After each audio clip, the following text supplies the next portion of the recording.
Olá, estamos aqui mais uma vez para os nossos estudos no Evangelho de João. Estamos no capítulo 5 e hoje sim, vamos tentar terminar esse capítulo. O texto é um pouco longo, mas é necessário que a gente leia, né? Porque nós temos aqui uma graça extraordinária, que são as palavras de Jesus, explicando a sua missão e também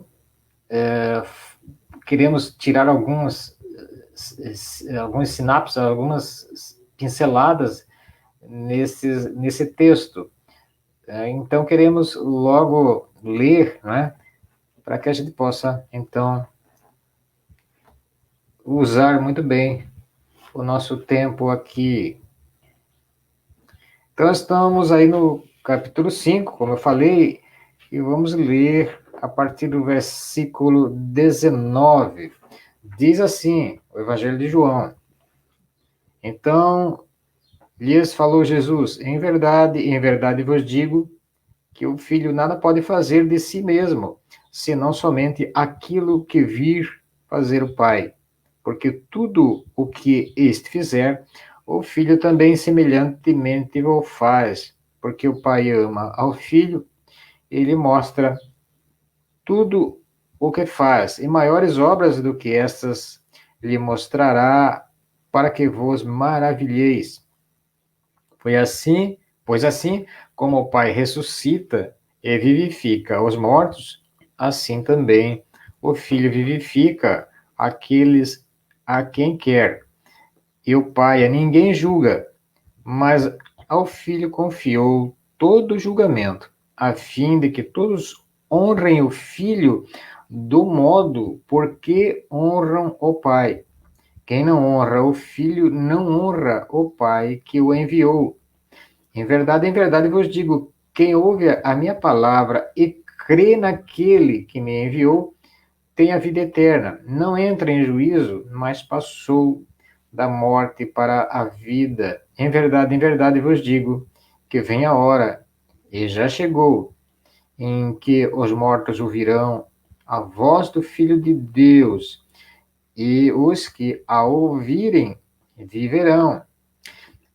Porque assim como o Pai tem vida em si mesmo, também concedeu ao Filho ter vida em si mesmo.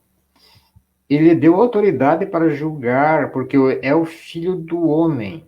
Não vos maravilheis disto, porque vem a hora em que todos os que se acham nos túmulos ouvirão a sua voz e sairão. Os que tiverem feito o bem para a ressurreição da vida, e os que tiverem praticado o mal para a ressurreição do juízo. Eu nada posso fazer de mim mesmo na forma porque ouço julgo. O meu juízo é justo porque não procuro a minha própria vontade, e sim a daquele que me enviou. Se eu testifico a respeito de mim mesmo, o meu testemunho não é verdadeiro. O outro é o que testifica a meu respeito. E sei que é verdadeiro o testemunho que ele dá de mim. Mandastes mensageiros a João, e ele deu testemunho da verdade. Eu, porém, não aceito o humano testemunho. Digo-vos, entretanto, estas coisas para que sejais salvos. Ele era a lâmpada que ardia e alumiava, e vós quisestes por algum tempo alegrar-se com a sua luz. Mas eu tenho maior testemunho do que o de João, porque as obras que o Pai me confiou para que eu as realizasse, essas que eu faço, testemunham a meu respeito de que o Pai me enviou. O Pai que me enviou, esse mesmo é que tem dado testemunho de mim. Jamais tendes ouvido a sua voz, nem visto a sua forma.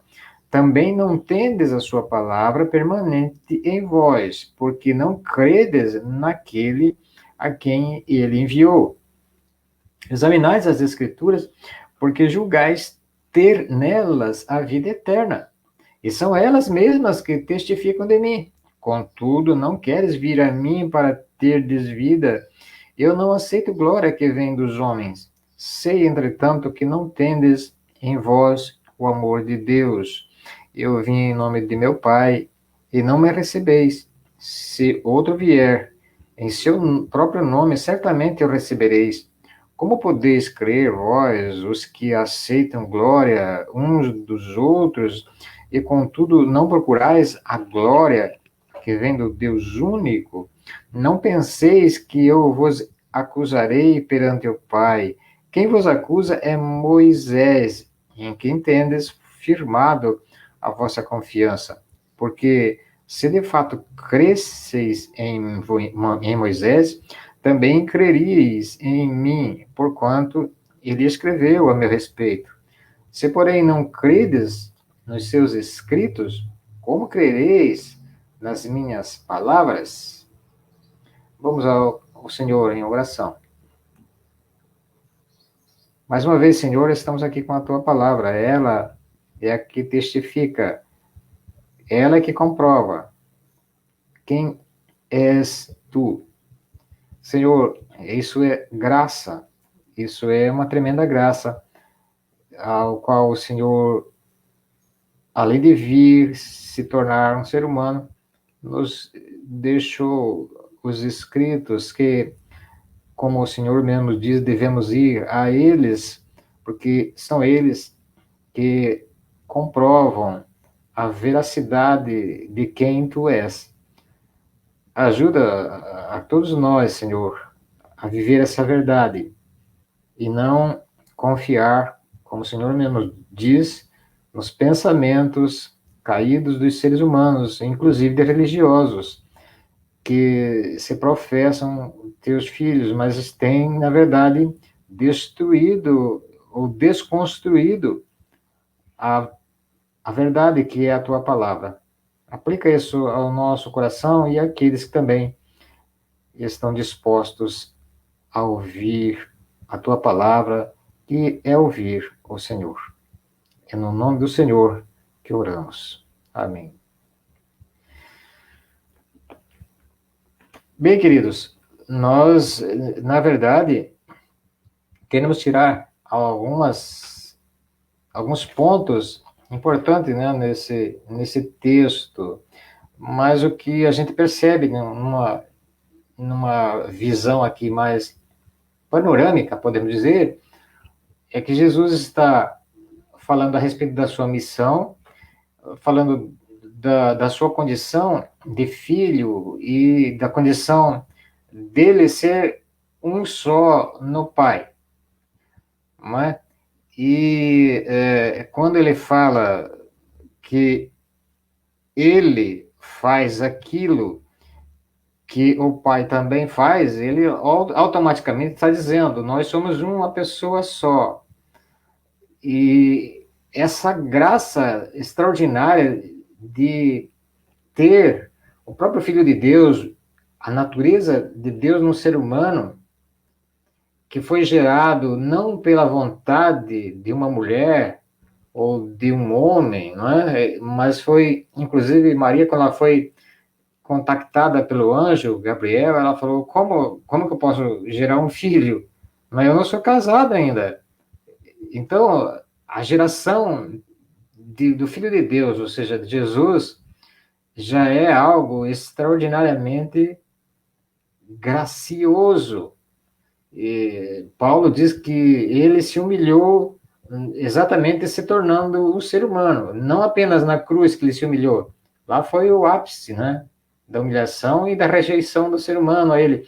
Mas a humilhação dele foi ele se tornar um ser humano, ele sair da situação dele, do poder, da glória, e se tornar como um homem, como ser humano, e mostrar a sua glória. Mas o que ele está dizendo aqui é exatamente que ele veio para executar um decreto já da eternidade, proposta para a salvação do ser humano, ao qual a igreja é o foco, ou seja, não a igreja, o nome, né, a instituição, mas as pessoas que são salvas por meio da fé nele e nas suas palavras, né? Então, a primeira coisa que nós percebemos aqui, nos primeiros versículos, principalmente até aí, versículo 29, do 19 até o 29, Jesus vai dizer a respeito dele que ele é um com o Pai, ele e o Pai é que ressuscitam, ou seja, são eles que dão vida aos que estão mortos espiritualmente. Jesus também vai dizer que ele tem vida em si mesmo, como o Pai também tem vida em si mesmo. Ou seja, o que quer dizer isso? Ele é a própria vida. É como se você tivesse, por exemplo, alguma coisa que você não precisasse, né,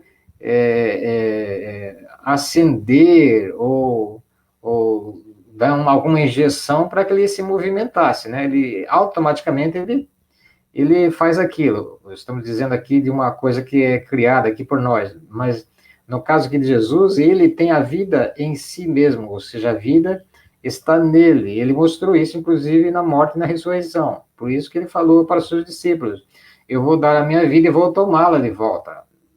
A morte não poderia, e não pôde, como não pôde, deixá-lo no túmulo, porque a morte, ele é a vida, não é? Então é impossível para a morte deixá-lo, derrotá-lo, no caso, né? Então ele vai dizer isso. Ele tem vida em si mesmo. Agora, também até aí ele vai dizer que aqueles que ele ressuscitar, ou seja, aquele que ele tirar desta morte espiritual, através, inclusive, da fé, do processo do arrependimento, né, que a gente tão costumeiramente tem falado, e a gente sabe, né, aqueles que nascerem de novo são realmente ressuscitados. Jesus falou isso, né, nós já tratamos disso. E aqueles que são nascidos através do poder do Espírito Santo, eles são ressuscitados aqui nesta vida, espiritualmente. Agora, eles também serão ressuscitados no juízo final. Então, a consumação da obra de Cristo, né, vai ser lá no final, quando ele voltar. Embora ele já consumou aqui a vida eterna, a salvação, mas a consumação de todas as coisas será quando ele voltar. E ele diz aí que acontecerá um juízo, e essas pessoas aí, no versículo 29, que tiverem feito o bem, vão ser ressuscitados para a vida eterna, e os que tiverem praticado o mal, para a ressurreição do juízo. Jesus está dizendo que todos nós morreremos, e quando ele voltar, ele, através do seu poder, que nós acabamos de falar, que venceu a morte, ele vai, através da sua palavra, fazer com que todos ressuscitem.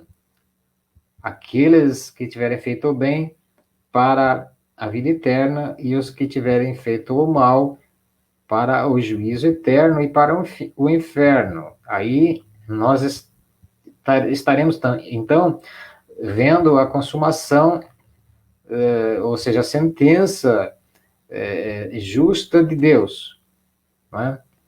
E, novamente, ele continua falando a respeito dele, que ele nada pode fazer de si mesmo, mas ele, como pai e filho, ele está diretamente ligado a fazer aquilo que é a vontade do Pai, né? Que é trazer a salvação. Bem, e aí nós vamos vendo, por exemplo, que a partir do versículo 32, Jesus vai dizer uma coisa interessante, que ele não aceita testemunho de ser humano. Ou seja, ele não precisa de nenhum ser humano para dizer quem ele é. Às vezes a gente, os pregadores e nós, às vezes por infantilidade, queremos fazer com que as pessoas se convençam, né, de quem é Deus, de quem é Jesus. Embora seja necessário falar dele, mas ele não precisa. Ele não precisa de seres humanos para dizer quem ele é. Ele disse: Eu tenho a vida em mim mesmo. Ou seja, eu sou autônomo, eu sou eterno. E mais, para que os seres humanos frágeis, né, pecadores, possam compreender, inclusive, quem é Deus, ele traz pessoas, por exemplo, como João Batista veio antes dele para falar dele. Ele está dizendo aqui, né, a respeito de João Batista, mais uma vez. Houve alguém que veio antes de mim e falou de mim, e ele deu testemunho, mas eu não preciso de testemunho. Aí ele vai dizer que as minhas obras testemunham de mim. O que eu estou fazendo no meio de vocês é o suficiente para que vocês creiam em mim, já que vocês não creem naquilo, inclusive, que Moisés escreveu já de mim. Ele vai dizer isso lá no final do texto que nós lemos. Veja quanta graça que Deus expõe para nós, para sermos salvos dessa corrupção ao qual o ser humano e todos nós estamos nele, corrompidos por causa do pecado original. E esse pecado tem se multiplicado cada vez mais. Se não nos dobrarmos e não nos humilharmos e não buscarmos compreender a palavra de Deus e compreender a Ele, nós continuaremos multiplicando cada vez o nosso pecado e seremos julgados no último dia, no dia do juízo. Isso tudo que Deus faz para nós é graça, só graça. Não é? Bem, vamos correr então aqui um pouco. Nós estamos aí. Então, no versículo agora 39, e ele vai falar a respeito de uma coisa importantíssima, ao qual nós, no nosso tempo, nós não temos mais Jesus físico no nosso meio, temos o seu Espírito, ao qual ele nos deu através da cruz, da ressurreição, e aqueles a quem ele escolheu, que se afligem, que reconhecem seu pecado, ele dá o Espírito para que eles possam, inclusive, irem a ele e ter uma consciência de que ele deixou as Escrituras, está aqui no versículo 39. Ele diz assim para os judeus: vocês examinam as Escrituras e julgam, ou seja, vocês entendem que nas Escrituras está a vida eterna. E, ou seja, elas testificam de mim. Toda a composição da Bíblia tem uma convergência desde o Gênesis até o Apocalipse, uma convergência para Cristo, para Jesus. Toda a Bíblia, ela é composta para isso. E ele vai dizer aqui: vocês têm as Escrituras, elas falam de mim, mas vocês não querem vir a mim. É algo meio que incoerente, né? Às vezes, hoje nós, inclusive, temos essa graça de ter os escritos, não apenas o Antigo Testamento, como eles tinham naquela época, mas nós temos a composição toda da Bíblia, tanto o Antigo, que falava a respeito da vinda de Cristo, como o Novo, que já fala dele vindo e fala, inclusive, da volta dele, a qual vai acontecer. Isso é uma graça que ele dá, uma graça que nós não merecemos. Ou seja, um favor que ele está fazendo para nós. Ele não precisava fazer isso. Quando o ser humano todo pecou em Adão, ele não precisava fazer isso. Ele podia muito bem dar uma sentença de morte a todos, mas ele se sacrificou para que eu e você pudéssemos sermos salvos do inferno. Agora, veja bem, que coisa interessante.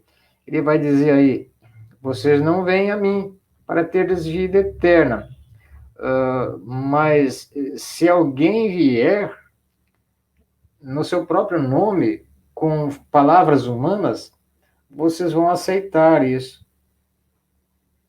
Muitas vezes nós falamos que cremos em Deus, mas aceitamos heresias, inclusive que ferem as Escrituras. Jesus está dizendo aqui, vocês deveriam crer nas Escrituras que falam de mim. Hoje, o que ele deixou para nós? As Escrituras. Lá na sua oração, que está registrada em João mesmo, 17, ele vai dizer o seguinte, na oração, Pai, santifica-os na verdade, santifica os meus discípulos na verdade. Ele vai dizer o seguinte, a tua palavra é a verdade. Onde é que está a palavra de Jesus? Aqui, nas Escrituras. O que a gente tem percebido, principalmente na nossa época, na nossa cultura, inclusive dentro da esfera religiosa e cristã, uma apostasia enorme.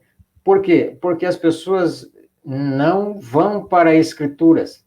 Elas têm a Escritura como uma relíquia. Elas creem mais num suposto pastor, num suposto padre ou papa, que fere, inclusive, os escritos, fere, inclusive, aquilo que Jesus disse aqui, aqueles que tiverem feito o bem vão ressuscitar para a vida, e os que tiverem feito o mal vão ressuscitar para o juízo. O que nós estamos vendo hoje, na nossa cultura religiosa e cristã, é um afastamento das Escrituras. Se você realmente quer ser salvo e quer sair, ou quer fugir da ira de Deus, não aceite testemunho que fere a palavra de Deus. Jesus está dizendo aqui, vocês devem examinar as Escrituras. O apóstolo Paulo vai dizer lá, em 2 Timóteo 3,16, toda a Escritura é inspirada por Deus para a edificação, para a repreensão, para a educação, para a instrução. E ele vai também falar, pela palavra de Deus, pelas Escrituras, que vocês desenvolvem a salvação, ou seja, que vocês vão começar a conhecer cada vez mais quem é Deus, é através das Escrituras. Agora, quando nós aceitamos uma heresia de alguém que está falando na igreja contra, que fere as Escrituras, nós estamos, na verdade, não nos dobrando a doutrina ao qual Jesus veio trazer através das suas palavras que deixou exaradas nas Escrituras. Então, tome cuidado. Tome cuidado. Todos nós temos as Escrituras. Alguns povos não conseguem ter, porque o governo, por exemplo, não deixa entrar, ou pelo menos limita a distribuição de Bíblias. Coreia do Norte, por exemplo, não pode entrar Bíblia. China, por exemplo, está restringindo também a Bíblia. Em alguns outros lugares também está acontecendo isso. Mas nós temos isso. Nós temos essa liberdade. Agora, existe uma força muito grande para que as Escrituras elas também sejam fechadas, inclusive no nosso meio, ou seja, no nosso continente. Veja isso quando alguém, por exemplo, quer destruir igrejas. Quem quer destruir igrejas quer destruir a palavra de Deus, que não seja pregada. Então, nós temos aqui graça e graça, que nós devemos buscar a salvação através das palavras, ou ser direcionados para Jesus, para sermos salvos por sua graça. É claro que não são as nossas obras que vão nos salvar, é a nossa fé no Senhor Jesus que vai fazer com que nós sejamos transformados em novas criaturas, e essa nova criatura vai fazer obras boas, vai rejeitar o pecado, vai odiar o pecado, que às vezes até está tentando a todos nós, às vezes não, sempre está tentando, inclusive, a todos os seres humanos. Não é? Então, veja que Jesus aí no final, ele vai dizer o seguinte: existe um perigo muito grande de nós não aceitarmos e rejeitarmos as escrituras, ou termos as escrituras e não a interpretarmos de forma correta. Ele vai dizer aí: não sou eu que vou acusar vocês, quem vai acusar vocês é Moisés, ou seja, quando ele fala Moisés é a lei, são as próprias escrituras, as profecias, que vai acusar vocês, porque vocês têm elas nas mãos e não se sujeitam a elas. Porque se vocês se sujeitassem a elas, vocês se sujeitavam às minhas palavras, se sujeitavam a mim. Esse é o risco que nós hoje temos. Temos a palavra de Deus nas mãos e ouvimos heresias, como nós temos ouvido aí, tá? E nos sujeitamos e defendemos essas heresias, ao passo que deveríamos, inclusive, confrontá-las. Mas, às vezes, muita gente quer ficar de bem com o mundo, aceita essas bobagens que são pregadas aí, internet, em todos os lados. Inclusive, o Papa acabou de falar uma grande heresia, apostasia, e que já estava, inclusive, nos escritos da Igreja Católica Romana, lá no Concílio Vaticano II, de 62, que aconteceu de 1962 até 1967, que agora começa a se expor de uma forma mais clara, ou seja, o ecumenismo, ou seja, todos vão ser salvos, é o tal o universalismo, né? Que é muito falado, o universalismo. Na verdade, não são todos que vão se salvar, não. Tá? Isso é heresia, isso é confrontação com a palavra do Senhor. Tá? Então, quem vai condenar? As palavras, a lei, aquilo que você tem nas mãos vai condenar, porque você está com ela, está ouvindo a palavra do Senhor. Então, nós ficamos por aqui, né? Corremos um pouco, claro que esse texto é longo, mas nós agradecemos a Deus por ter nos dado a sua palavra, vindo ao mundo e ter deixado a palavra para nós buscarmos. A orientação, toda a nossa vida deve ser pautada através da palavra de Deus e não apenas de um pensamento que pode aparecer na nossa cabeça. Amém? Fica com Deus. Nós voltamos, se assim o Senhor quiser.